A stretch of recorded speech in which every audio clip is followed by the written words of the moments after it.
New at 6, 2 days after the conviction of Ryan Ruth for attempting to assassinate President Donald Trump, his daughter talks with us about what comes next. Sarah Ruth and her brother were in the courtroom every day to support their father, who chose to act as his own attorney. They were there when he tried to kill himself by plunging a pen into his neck, when he heard the guilty verdict that will likely put him in prison for life. Our investigative reporter Terry Parker was the first reporter to interview Sarah Ruth during that federal trial in Fort Pierce. And Terry met with her again today as Sarah Ruth has an urgent message she wants to share. Terry?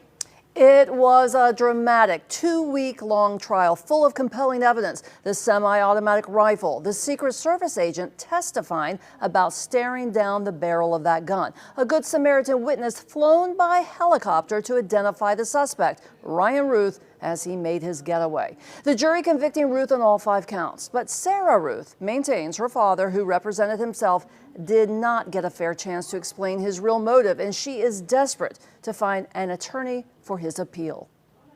2 days after the world watched Sarah Ruth run out of federal court angry, chasing the car taking her father to prison, Sarah is more composed but still reeling. My main question is, where is he right now, and why have I not gotten a phone call from him, and why has he not checked in with me, and if he's okay, and what the next step is, and what I can possibly do to help him. Sarah Ruth says she blames herself for not rallying support behind Ryan Ruth, who she claims was not trying to assassinate Donald Trump, but send a message that Trump should not be reelected. The message is our democracy is crumbling right in front of our eyes, and no one's doing anything about it.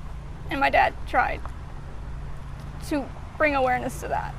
So you think his plan was then to raise awareness by saying, hey, I'm a guy who's willing to sit out here with a gun aimed at the president? He never aimed it at the president.